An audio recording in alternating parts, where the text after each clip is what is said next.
নমস্কাৰ মই মজিদ বন্ধুসকল পলকতে চাওক আজি সন্ধিয়াৰ 7টা গুৰুত্বপূৰ্ণ খবৰ। প্ৰথমটো খবৰ, নতুন বছৰৰ পৰা ৰাজ্যৰ লাখ লাখ লোকে লাভ কৰিব কেইবাটাও সুবিধা। 1 জানুৱাৰী 2026 পৰা মাত্ৰ 100 টকাতে লাভ কৰিব 1 কেজি দাইল, 1 কেজি চেনি আৰু 1 কেজি নিমখ। আৰু লগতে ৰন্ধন গেছৰ চিলিণ্ডাৰ কিনিলেই পাব অতিৰিক্ত 250 টকাৰ ৰাজ সাহায্য। হিতাধিকাৰী আঁচনিক লৈ ভাল খবৰ দিলে মুখ্যমন্ত্ৰী হিমন্ত বিশ্ব শৰ্মাই। নৱবৰ্ষৰ পৰাই ৰাজ্যৰ লাখ লাখ লোকে লাভ কৰিব কেইবাটাও সুবিধা। হিতাধিকাৰী আঁচনিক লৈ ভাল খবৰ দিলে মুখ্যমন্ত্ৰী হিমন্ত বিশ্ব শৰ্মাই। 1 জানুৱাৰী 2026 পৰা মাত্ৰ 100 টকাতে লাভ কৰিব 1 কেজি দাইল, 1 কেজি চেনি আৰু 1 কেজি নিমখ। লগতে ৰন্ধন গেছৰ চিলিণ্ডাৰ কিনিলেই পাব অতিৰিক্ত 250 টকাৰ ৰাজ সাহায্য। জানুৱাৰী মাহৰ পৰাই বাবু আঁচনি আনিব হিমন্ত বিশ্ব শৰ্মা চৰকাৰে।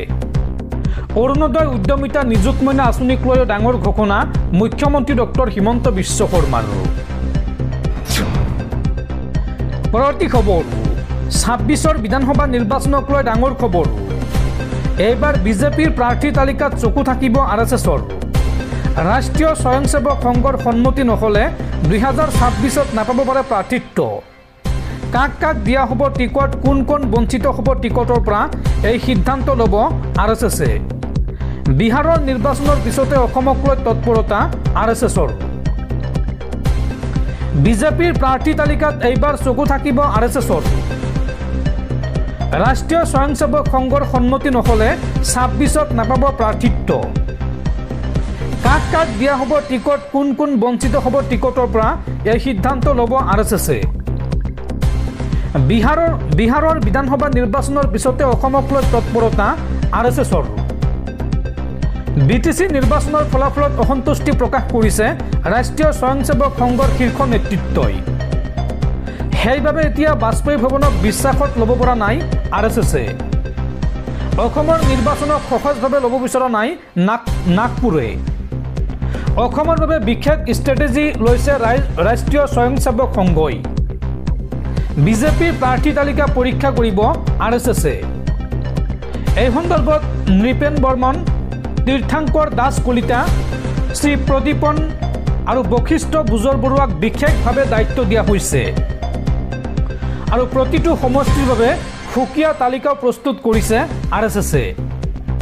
তালিকা পৰীক্ষা কৰিব কেন্দ্ৰীয় সমিতিৰ সদস্য উল্লাস কুলকাৰ্ণী আৰু উত্তৰ পূবৰ প্ৰভাৰী বি ভাঘায়াই। বিতৰ্কিত বিধায়কক এইবাৰ প্ৰাৰ্থিত্ব নিদিবলৈ পৰামৰ্শ নাগপুৰৰ। আৰু ডিচেম্বৰৰ ভিতৰত RSSে সম্পূৰ্ণ কৰিব প্ৰথমখন তালিকা। পৰৱৰ্তী খবৰ, অসমলৈ আহি আছে প্ৰধানমন্ত্ৰী নৰেন্দ্ৰ মোদী। অহা 20 আৰু 21 ডিচেম্বৰত দুদিনীয়া কাৰ্যসূচীৰে অসমলৈ আহিব প্ৰধানমন্ত্ৰী মোদী। গুৱাহাটী বিমানবন্দৰৰ নতুন টাৰ্মিনেল দেশবাসীৰ নামত উচৰ্গা কৰাৰ লগতে নামৰূপত এমনিয়া ইউৰিয়া প্ৰকল্পৰ আধাৰশিলা স্থাপন কৰিব প্ৰধানমন্ত্ৰী নৰেন্দ্ৰ মোদীয়ে। দৰ্শকসকল, আৰু বহুতো গুৰুত্বপূৰ্ণ খবৰ আছে। তাৰ আগতে আপোনাক জনাওঁ যে যদি আপুনি এতিয়ালৈকে এইটো ভিডিঅ'ত লাইক কৰা নাই তেন্তে এতিয়াই ভিডিঅ'টোত লাইক কৰি দিয়ক।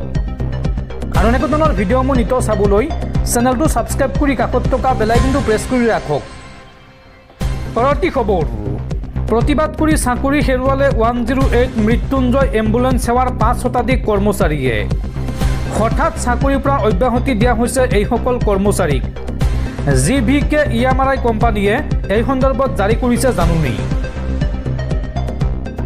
প্ৰতিবাদ কৰি চাকৰি হেৰুৱালে 108 মৃত্যুঞ্জয় এম্বুলেন্স সেৱাৰ কৰ্মচাৰীয়ে।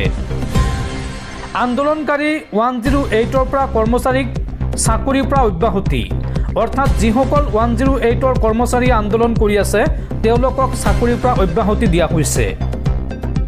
একেলগে 5 শতাধিক কৰ্মচাৰীক অব্যাহতি দিলে GVK EMRI কৰ্তৃপক্ষই। জাননী নিদিয়াকৈ হঠাৎ অব্যাহতি দিয়া হৈছে চাকৰিৰ পৰা এইসকল কৰ্মচাৰীক। আৰু এই সন্দৰ্ভত মুখ্যমন্ত্ৰীয়ে কৰিছে ডাঙৰ মন্তব্য। মুখ্যমন্ত্ৰীগৰাকীয়ে কয় যে আন্দোলন আৰু আলোচনা একেলগে নহয়। আন্দোলন কৰিলে উপায় নাই বুলি মন্তব্য কৰিছিল মুখ্যমন্ত্ৰীয়ে। মৃত্যুঞ্জয় কৰ্মচাৰী সন্থাৰ আন্দোলনক লৈ এই প্ৰতিক্ৰিয়া প্ৰকাশ কৰিছিল মুখ্যমন্ত্ৰী হিমন্ত বিশ্ব শৰ্মাই। আৰু মুখ্যমন্ত্ৰীগৰাকীয়ে লগতে কৈছিল যে অসমত ল'ৰাৰ অভাৱ নাই, তেওঁলোকে যদি চাকৰি নকৰিলেও কোনো কথা নাই, নতুন ল'ৰা সোমোৱাই দিয়া হ'ব। আন্দোলন কৰিলে আলোচনা নহয়, নিৰ্বাচনৰ আগত আন্দোলন কৰিলে আমি কাৰ লগত আলোচনা কৰিম, নিৰ্বাচনত আমাক ভোট নিদিব, এই মন্তব্য কৰিছিল মুখ্যমন্ত্ৰী হিমন্ত বিশ্ব শৰ্মাই। আৰু তাৰ পিছতে কোনো জাননী নিদিয়াকৈ 5 শতাধিক কৰ্মচাৰীক চাকৰিৰ পৰা অব্যাহতি দিছে জিবিকে ইয়ামাৰাই কৰ্তৃপক্ষই। পৰৱৰ্তী খবৰ, দেশজুৰি অচলাৱস্থা ইণ্ডিগোৰ বিমান সেৱা। দেশৰ বিভিন্ন বিমানবন্দৰত ইণ্ডিগো বিমানৰ যাত্ৰা বাতিল। ক্ৰু মেম্বাৰৰ অভাৱত যাত্ৰা বাতিল কৰিবলগীয়া হৈছে ইণ্ডিগো বিমানে। দেশজুৰি প্ৰায় 200খনৰো অধিক বিমানৰ যাত্ৰা বাতিল কৰা হৈছে। 41খন উৰিবলগীয়া বিমানৰ যাত্ৰা বাতিল, লগতে 44খন অৱতৰণ কৰিবলগীয়া বিমানৰ যাত্ৰা বাতিল। বিগত 12 ঘণ্টা ধৰি বিমানবন্দৰত আবদ্ধ হৈ আছে সহস্ৰাধিক যাত্ৰী। আৰু এই সন্দৰ্ভত ইণ্ডিগো কৰ্তৃপক্ষলৈ জাননী জাৰি DGCA-ৰ। পৰৱৰ্তী খবৰ, আন্তঃৰাষ্ট্ৰীয় পৰ্যায়ত পুনৰ হুৰাহুৰে কমিছে ভাৰতীয় টকাৰ মূল্য। ভয়ংকৰ ৰূপত হ্ৰাস পাইছে ভাৰতীয় টকাৰ মূল্য। আৰু এইবাৰ সৰ্বকালৰ অভিলেখ ভংগ কৰি আমেৰিকাৰ $1 বিপৰীতে ভাৰতীয় টকাৰ মূল্য হ'লগৈ 90 টকা 26 পইচা। পৰৱৰ্তী খবৰ, বাবৰি মছজিদ নিৰ্মাণ কৰিম বুলি কোৱা তৃণমূল কংগ্ৰেছৰ বিধায়ক হুমায়ুন কবিৰক দলৰ পৰা নিলম্বন। এই সন্দৰ্ভত কঠোৰ হৈ পৰিছে পশ্চিমবংগৰ মুখ্যমন্ত্ৰী মমতা বেনাৰ্জী। উল্লেখযোগ্য যে কিছুদিন পূৰ্বে হুমায়ুন কবিৰে ঘোষণা কৰিছিল যে 6 ডিচেম্বৰত পশ্চিমবংগৰ মুৰ্ছিদাবাদত বাবৰি মছজিদৰ আধাৰশিলা স্থাপন কৰিম আৰু 3 বছৰত এই মছজিদটোৰ নিৰ্মাণ কাৰ্য সম্পূৰ্ণ হ'ব। আৰু তাৰ পিছতে এই সন্দৰ্ভত কঠোৰ হৈছে মুখ্যমন্ত্ৰী মমতা বেনাৰ্জী। আৰু আজিৰ দিনটোত তৃণমূল কংগ্ৰেছৰ পৰা বহিষ্কাৰ কৰা হৈছে, নিলম্বন কৰা হৈছে বিধায়ক হুমায়ুন কবিৰক। পৰৱৰ্তী খবৰ, ৰাজ্যত একাধিক মৌলবাদী সংগঠনক নিষিদ্ধ ঘোষণা অসম চৰকাৰৰ। JMB, ABT, AQIA সহ একাধিক মৌলবাদী সংগঠনক নিষিদ্ধ ঘোষণা অসম চৰকাৰৰ। সকলো ধৰণৰ জেহাদী কাৰ্যকলাপক বেআইনী ঘোষণা। প্ৰচাৰ পত্ৰিকা ছপোৱা, প্ৰদৰ্শন গণ্য কৰা হ'ব বেআইনী হিচাপে। সকলো ধৰণৰ ৱেবছাইট, ছ'চিয়েল মিডিয়াৰ ওপৰত থাকিব কাৰা নজৰ। অসম আৰক্ষীৰ বিভিন্ন বিভাগলৈ এই সন্দৰ্ভত নিৰ্দেশনা জাৰি ৰাজ্যৰ গৃহ বিভাগৰ। কঠোৰ পদক্ষেপ ল'বলৈ নিৰ্দেশ অসম আৰক্ষীক ৰাজ্যৰ গৃহ বিভাগৰ। পৰৱৰ্তী খবৰ, উত্তৰ পূৰ্বাঞ্চললৈ শান্তি ঘূৰি আহিছে। প্ৰধানমন্ত্ৰী মোদীয়ে এই পৰ্যন্ত 70 বাৰৰো অধিক ভ্ৰমণ কৰিছে উত্তৰ পূৰ্বাঞ্চল। দিল্লীত সংবাদমেল সম্বোধন কৰি এই মন্তব্য কেন্দ্ৰীয় মন্ত্ৰী তথা অসমৰ প্ৰাক্তন মুখ্যমন্ত্ৰী সৰ্বানন্দ সোণোৱালৰ। পৰৱৰ্তী খবৰ, সন্তানে পিতৃ মাতৃৰ লগত বেয়া ব্যৱহাৰ কৰিলে সন্তানক ঘৰৰ পৰা উলিয়াই দিব পাৰিব পিতৃ মাতৃয়ে। এই সন্দৰ্ভত দিল্লী উচ্চ ন্যায়ালয়ৰ গুৰুত্বপূৰ্ণ ৰায়দান। সন্তানে পিতৃ মাতৃক হাৰাশাস্তি কৰাৰ কোনো প্ৰমাণ দিব নালাগে, কেৱল পিতৃ মাতৃয়ে অভিযোগ কৰিলেই সন্তানক ঘৰৰ পৰা উলিয়াই দিয়া হ'ব। এই সন্দৰ্ভত গুৰুত্বপূৰ্ণ নিৰ্দেশনা দিল্লী উচ্চ ন্যায়ালয়ৰ। সন্তানে বেয়া ব্যৱহাৰ কৰিলে সন্তানক ঘৰৰ পৰা উলিয়াই দিব পাৰিব পিতৃ মাতৃয়ে। এই সন্দৰ্ভত উচ্চ ন্যায়ালয়ৰ ডাঙৰ ৰায়দান। পিতৃ মাতৃক হাৰাশাস্তি কৰা সন্তানক উলিয়াই দিব পাৰিব ঘৰৰ পৰা। সন্তানে দুৰ্ব্যৱহাৰ কৰিলে ঘৰৰ পৰা উলিয়াই দিব পাৰে জ্যেষ্ঠ নাগৰিকে। সন্তানে জ্যেষ্ঠ নাগৰিকক দুৰ্ব্যৱহাৰ কৰাৰ কোনো প্ৰমাণ দিয়াৰ প্ৰয়োজন নাই, কেৱল অভিযোগ কৰিলেই হৈ যাব। এই কথা জনালে দিল্লী উচ্চ ন্যায়ালয়ে। উল্লেখযোগ্য যে দিল্লীৰ ৰাজা গাৰ্ডেনৰ বাসিন্দা পিয়াৰে কৰা গোচৰ সন্দৰ্ভত এই ৰায় দিল্লী উচ্চ ন্যায়ালয়ৰ। অভিযোগ অনুসৰি 2014 বৰ্ষত পিয়াৰে তেওঁৰ কন্যা, জোৱাই আৰু নাতি নাতিনীক নিজৰ ঘৰত থাকিবলৈ দিছিল। কিন্তু তাৰ পিছতে পিয়াৰ আৰু তেওঁৰ পত্নীৰ সৈতে দুৰ্ব্যৱহাৰ কৰিবলৈ আৰম্ভ কৰে তেওঁৰ কন্যাই। আৰু 2022 চনত কন্যা আৰু কন্যাৰ পৰিয়ালৰ বিৰুদ্ধে গোচৰ তোলে পিয়াৰে অৰ্থাৎ পিতৃয়ে।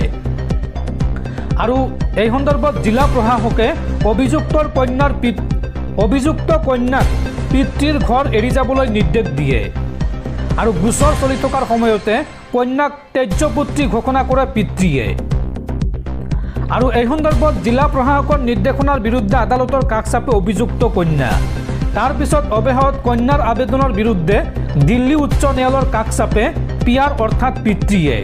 আৰু এই গোচৰৰ শুনানি গ্ৰহণ কৰি দিল্লী উচ্চ ন্যায়ালয়ে মন্তব্য কৰি কৈছে যে সন্তানে যদি পিতৃ মাতৃক দুৰ্ব্যৱহাৰ কৰে তেন্তে ঘৰৰ পৰা উলিয়াই দিব পাৰিব পিতৃ মাতৃয়ে সেইগৰাকী সন্তানক। পৰৱৰ্তী খবৰ, 10,000ৰ পিছত এইবাৰ 25,000 আৰু 50,000কৈ টকা দিব মহিলাসকলক মুখ্যমন্ত্ৰী হিমন্ত বিশ্ব শৰ্মাই।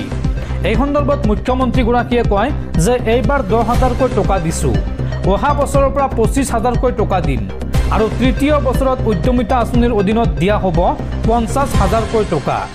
সৰ্বমুঠ 85,000 টকা দিয়াৰ কথা ঘোষণা মুখ্যমন্ত্ৰী হিমন্ত বিশ্ব শৰ্মাৰ। পৰৱৰ্তী খবৰ, বিনামূলীয়া চাউলৰ পিছত এইবাৰ বিনামূলীয়াকৈ দিয়া হ'ব দাইল, চেনি আৰু নিমখ। এই সন্দৰ্ভত মুখ্যমন্ত্ৰী হিমন্ত বিশ্ব শৰ্মাই মন্তব্য কৰি কয় যে এতিয়া 100 টকাত 1 কেজি দাইল, 1 কেজি নিমখ আৰু 1 কেজি চেনি দিছোঁ। অহাবাৰ আমাৰ চৰকাৰ আহিলে এইবাৰ সকলোবোৰ বিনামূলীয়া কৰি দিম, অৰ্থাৎ বিনামূলীয়া চাউলৰ দৰে ৰাজ্যবাসীয়ে বিনামূলীয়াকৈ লাভ কৰিব দাইল, চেনি আৰু নিমখ। এই ঘোষণা মুখ্যমন্ত্ৰী হিমন্ত বিশ্ব শৰ্মাৰ।